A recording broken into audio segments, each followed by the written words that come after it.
ဆန္ဒစင်မေဇက်တော်ကြီးနဲ့ပတ်သက်ပြီးတော့လူတိုင်းသိတဲ့အချက်၄ချက်နံပါတ်1အချက်ပထမဆုံးအချက်အနေနဲ့ကျွန်တော်တို့သိထားတင်တာကတော့ဆန္ဒစင်မေဇက်တော်ကြီးမဖြစ်ခင်ဆန္ဒစင်မေအကြောင်းအရာဟာလွန်ခဲ့တဲ့နှစ်ပေါင်းထောင်ပေါင်းများစွာကတည်းကတည်ရှိခဲ့တဲ့အမှန်တရားဖြစ်အမှန်ကိုကုသိုလ်ရစေခြင်းအကျိုးကဗုဒ္ဓမြတ်စွာဘုရားကပြန်လည်ဟောပြောခဲ့တာဖြစ်ပြီးတော့ဘုရားဟောင်းနောက်ကပတ်တော်စစ်စစ်တွေ950နှစ်ပတ်တော်ကနဝေလာစာပေစစ်စစ်တွေဖြစ်ပါတယ်။ဒါကြောင့်မို့လို့ဗုဒ္ဓမြတ်စွာဘုရားရှင်ရဲ့ဇက်တော်ကကုသိုလ်အကျိုးတွေဖြစ်တာမို့မြန်မာတပြည်လုံးပိုင်တဲ့ဇက်တော်လို့ပြောလို့ရပါတယ်။နံပါတ်2ချက်နံပါတ်2အချက်အနေနဲ့ကတော့ဆန္ဒစင်မေဇက်တော်ကိုဇက်လန်းအရှိဖြစ်အောင်ဇက်ကောင်ဇရိုက်တွေပေါ်လွင်အောင်ဘိုးထုလိုမျိုးပြဇက်လိုမျိုးကပြားတွေနဲ့စာပေအလားပါတွေနဲ့ထည့်သွင်းပြီးတော့ပထမဆုံးပြန်လည်ရေးသားထုတ်ဝေသူကတော့မေရုံမေခေကုန်းပေါင်ခေကနာမည်ကျော်စာဆိုတော်14ဥပုံများဖြစ်ပါတယ်။ဆန္ဒစင်မေဇက်တော်ကိုမင်းကြီးမင်းသားတွေပြည်သူတွေအားလုံးစိတ်ဝင်စားအောင်ပထမဆုံးစာပေအနုပညာဆက်ဆံဖန်တီးနိုင်ခဲ့သူဖြစ်ပါတယ်။ဒါကြောင့်ဆန္ဒစင်မေဇက်တော်ကိုစာပေအလားပါအနုရွတွေနဲ့အချိန်များစွာမိမိကိုယ်ပိုင်ဉာဏ်ရည်ဉာဏ်သွေးများစွာထည့်ပြီးတော့ပြန်လည်ကိုးကားရေးသားတဲ့14ဥပုံများကပထမဆုံးငွေရေးပိုင်ရှင်ဖြစ်ပါတယ်။နံပါတ်3အချက်အနေနဲ့ကတော့14ဥပုံများရဲ့ဒီဆန္ဒစင်မေဇက်တော်ကိုကျုပ်သေးရုပ်ပညာရှင်ကြီးရွှေဘိုဦးတင်မောင်က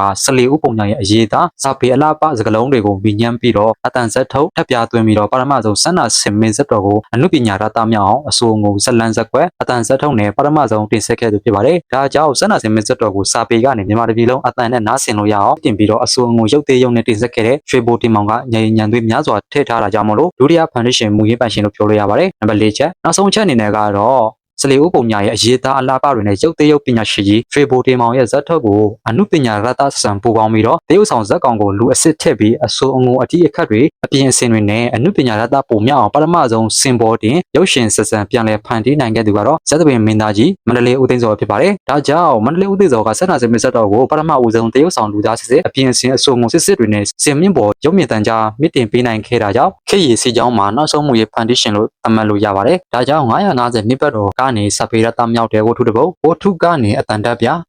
ကနေတဆင့်ရုပ်မြင့်တန်ကြားထိမြင့်တင်ပေးနိုင်ခဲ့တဲ့ပညာရှင်ကြီးအားလုံးကိုလေးစားပါတယ်။ဒီဆက်နာစင်မင်းဆက်တော်နဲ့ပတ်သက်ပြီးတော့ဆွေးနွေးခြင်းတဲ့အကြောင်းအရာကို comment မှာရေးခဲ့လို့ရပါတယ်။အားလုံးကိုကျေးဇူးတင်ပါတယ်။